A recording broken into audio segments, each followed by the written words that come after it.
Hello, welcome to PDX Garden Home. Today I'm going to be showing you the July harvest, and I've had this happen to me before. I feel like it's almost kind of another gap period. I mean, we've got plenty of food coming out of the garden, but it's like I'm in that zone of waiting for the summer vegetables to really come on, and part of that is timing. My timings were off. Sometimes I get really busy. Particularly at the kind of tail end of spring when I'm got a lot of things in the greenhouse like zucchini starts and tomato starts and winter squash starts and all those things to put out into the garden, and it might get delayed, not because I didn't think it should go out, but because I just didn't get it out because I was busy doing something else. And I think that definitely happened a little bit this year. And so as I take you around, you'll see that a lot of my real kind of summer stuff isn't quite kind of coming on yet. I've been getting some zucchinis, definitely more than I can eat, but not the volume of zucchini you would expect for the number of plants that I put out here. So yeah, let me take you around and show you how things are going. So here in this row behind me, I've got a row of tomatoes. Now I've got this year, as you may have seen me talk about in other videos earlier this year, I've planted everything everywhere. So I've got kind of little stands of tomatoes in all different parts of the garden, and I won't be taking you around to every single one here, but what I'll show you in this row back here is kind of indicative of what's going on with most of the tomatoes around the garden. I've gotten a few red ones, maybe in the last week and a half, 2 weeks, I've gotten enough to fill one kind of pint of cherry tomatoes, but I think I'm running a little bit late. But also more, it wouldn't be too concerning that I don't have a lot of red tomatoes yet. We're at the end of July, and it's not uncommon that I don't have a lot of red tomatoes until well into August.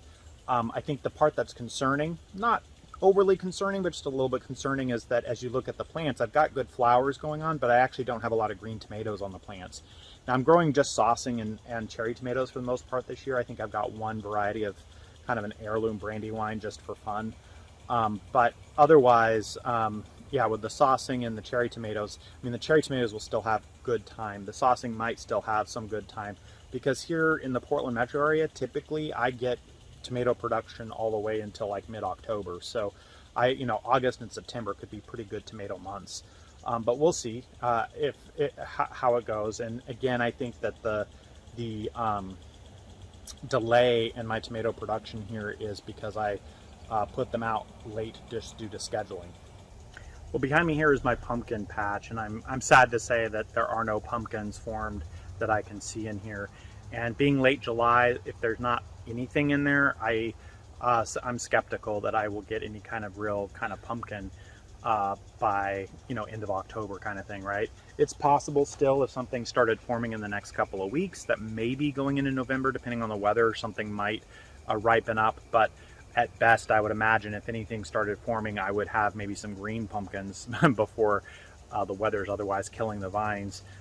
So yeah, that stinks. I had good pumpkin production last year, but I think this is yet another victim of me putting things out late.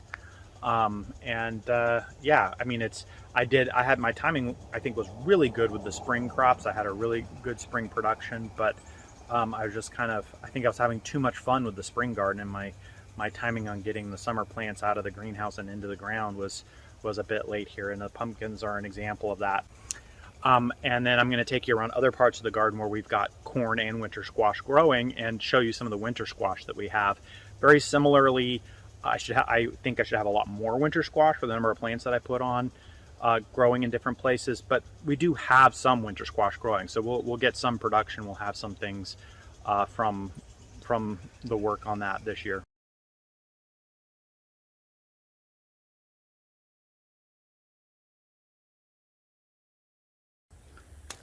Hey, it's late July, and I've got peas behind me, which is just surprising. I mean, most of my vines are, you can see all the brown vines, they're mostly done and gone, but these purple peas, I was really skeptical of them at first.